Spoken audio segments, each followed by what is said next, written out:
ইসলামী দল করে গণতান্ত্রিক পদ্ধতিতে, তাদের নেতা নেত্রীদেরকে আপনারা বলবেন যে আপনারা আপনাদের জাতীয় কনফারেন্সে, জাতীয় সেমিনারে স্পষ্ট বলবেন আমরা একমাত্র ইসলাম ধর্মে বিশ্বাসী, অন্য কোন ধর্মে বিশ্বাস করি না, আমরা ক্ষমতায় গেলে কোরআনী আইন ছাড়া অন্য কোনো আইন চলবে না।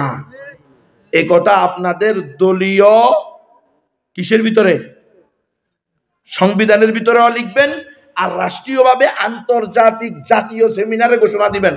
আমি বলে গেলাম, কেউ পারবে না, কারণ এই কথা বললে তার নিবন্ধন থাকবে না, পরের দিন নিবন্ধন বাতিল।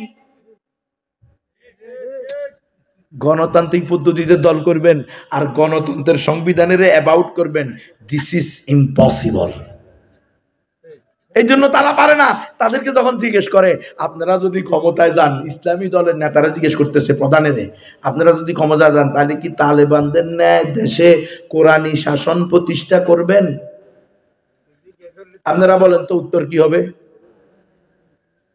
আপনারা যে ইসলামী দল করেন, ওই ইসলামী দলের নেতারা জিজ্ঞেস করছে যে আপনার দল যদি ক্ষমতা যায় গণতান্ত্রিক পদ্ধতিতে, তাহলে কি তালেবানদের ন্যায় কোরআনী শাসন প্রতিষ্ঠা করবেন? উত্তর কি হবে? আমারও যদি জিজ্ঞেস করতো আমারে, তাহলে আমি বলতাম আল্লাহর কসম, আমার ইসলামী দল যদি ক্ষমতা যায় তালেবানদের চেয়ে 100 গুণ বেশি মজবুতির সাথে কোরআনী শাসন প্রতিষ্ঠা করবে। এই সমস্যা কি? তাহলে আমি ইসলামী দল করি কেন? ও ইসলামী দল করি জাতিরে ধোঁকা দেওয়ার জন্য।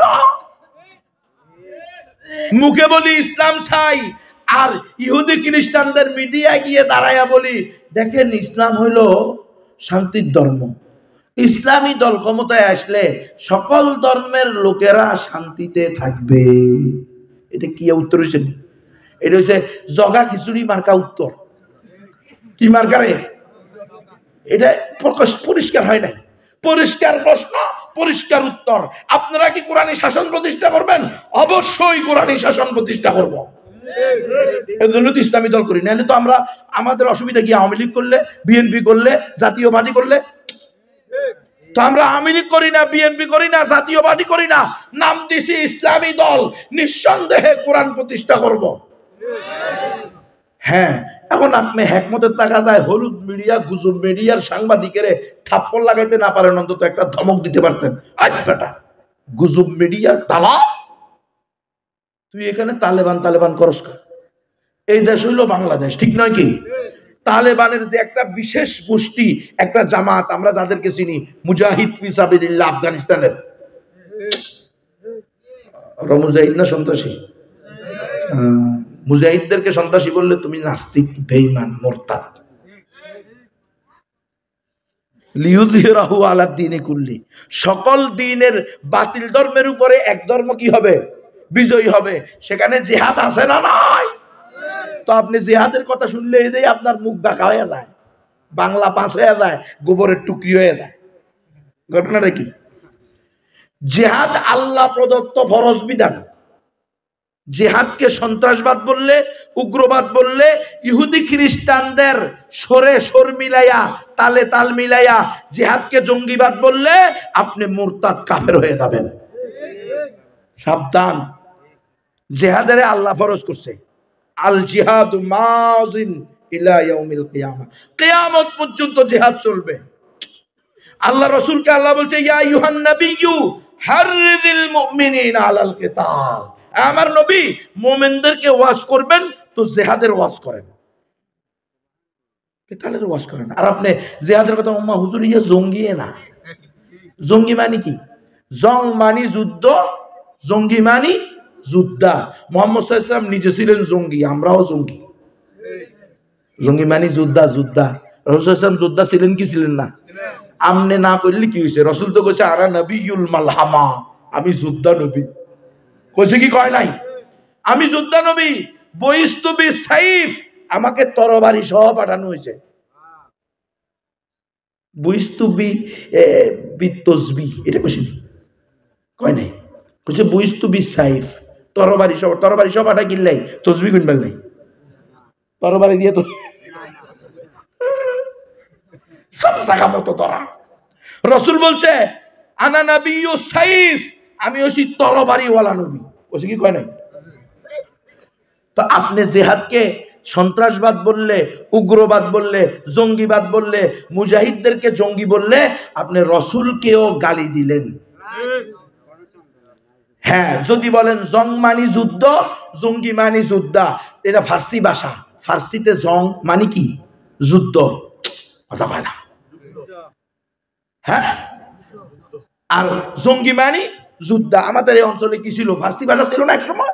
তো এটা জঙ্গি। আমার রসুল যোদ্ধা নবী ছিলেন। রসুল নিজে ঘোষণা করছেন 10 বছরে রসুল 27টা যুদ্ধ সশরীরে গিয়ে রক্ত জড়িয়ে ঘাম জড়িয়ে পরিচালনা করছেন। আর 10 বছরে 56টা জিহাদের ময়দানে সাহাবীদেরকে সেনাপতি বানাইয়া পাঠাইছেন। 10 বছরে আমার রসুল মোট 83টা জিহাদ নিজে অথবা সাহাবীদেরকে দিয়ে পরিচালনা করেছেন। তো আপনি কে জঙ্গি যোদ্ধা জিহাদকে আপনি উগ্রবাদ সন্ত্রাসবাদ বলে গালি দিবেন? এটা গণতন্ত্রের ন্যারেটিভ। গণতন্ত্রওয়ালারা জিহাদকে জঙ্গিবাদ বলে, উগ্রবাদ বলে, সন্ত্রাসবাদ বলে, মুজাহিদদেরকে জঙ্গি বলে, উগ্রবাদী বলে, সন্ত্রাসী বলে। গণতন্ত্র নামক কুফরি এবং শিরকি মতবাদে এটা খারাপ হতে পারে, নিষিদ্ধ হতে পারে, কিন্তু আল্লাহর একমাত্র মনোনীত ধর্ম ইসলামে এটা হলো ফরজ বিধান। বুঝেন আপনি কোন জায়গায় গিয়ে পেছ লাগাইতেছে? এই গণতন্ত্রের কারণে। এই জন্য গণতন্ত্রওয়ালারা কোশ্চিন কালেও তো সাংবাদিককে এই ইসলামী দলের নেতা ধমকি দিতে পারতো। এই দেশে তো তালেবান নাই, এই দেশে আমরা হইলাম বাংলাদেশি। আমি এই দেশে দল করতেছি ইসলামী দল, নিঃসন্দেহে কোরআন প্রতিষ্ঠা করার জন্য। আরেক দলের নেতারা জিজ্ঞেস করে আপনারা ক্ষমতায় গেলে কি নারীদেরকে বোরকা পরতে বাধ্য করবেন? তো উনি উত্তর দিছে না না না, আমরা কাউকে বোরকা পরতে বাধ্য করব না। আমরা ক্ষমতায় গেলে যার ইচ্ছা বোরকা পরবে, যার ইচ্ছা ল্যাংটা করবে। তো এটাই তো অর্থ। অর্থ কি? পোশাকের স্বাধীনতা। পোশাকের স্বাধীনতা মানে মুসলমান কালিমা পড়ছে লা ইলাহা ইল্লাল্লাহ মুহাম্মাদুর রাসূলুল্লাহ, এ টু জেড জীবনের টপ টু বটম, মিনাল লাহদি ইলাল মাহদি, মিনাল মাহদি ইলাল লাহদি, দোলনা থেকে কবর পর্যন্ত, মায়ের পেট থেকে কবরের পেট পর্যন্ত মুসলমান প্রত্যেকটা জায়গায় আল্লাহর হুকুম রাসূলের সুন্নাহকে প্রাধান্য দিবে। আমরা নিঃসন্দেহে স্বাধীন না আল্লাহ আল্লাহর রাসূলের বিধানের ব্যাপারে। আমরা তো কালিমা পড়ছি মানি তো আমরা পরাধীন। আচ্ছা, যারা নাস্তিক, সেকুলারিস্ট, মডার্নিস্ট, এরা কি আসলে স্বাধীন? না, এরাও হয়তো শয়তানের দালাল, নয়তো শয়তানের দূষরের দালাল। জয়পুরহাটের মুসলমানেরা নারী পুরুষের আবার ক্রিকেট খেলা, টুর্নামেন্ট খেলা, ফুটবল খেলাকে বন্ধ করেছে। তারা আল্লাহর গোলামি করেছে। আর যারা তাদেরকে বাধ্য করে আবার টুর্নামেন্ট চালু করার সিদ্ধান্ত নিয়েছে, তারা ইউরোপ আমেরিকার ইহুদি খ্রিস্টানদের দালাল, তাদের এজেন্ডা বাস্তবায়ন করেছে। মুসলমান ইসলামের কোন বিধানের ব্যাপারে আপনার যদি সন্দেহ ঢুকে যায় আল্লাহর ফরজ করা বিধানে, তো আপনার ঈমান চলে যাবে। আল্লাহ ফরজ করছে নারীরা কি করবে? পর্দা করবে। ওয়াকারনা ফি বুয়ুতিকুন্না ওয়ালা তাবাররাজনা তাবাররুজাল জাহিলিয়াতিল উলা। এই নারীরা, তোমরা নিজেদের জন্য ঘরের কোনাকে বাধ্যতামূলক করো, প্রয়োজন ছাড়া ঘর থেকে বাইর হইও না।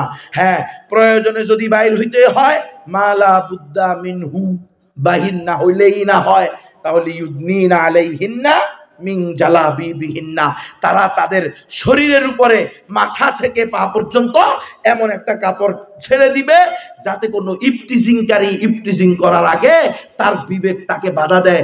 এই বেটা, এত বয়সে তোমার মাও হইতে পারে, খালাও হইতে পারে, মামিও হইতে পারে, চাচিও হইতে পারে, আপন বোনও হইতে পারে।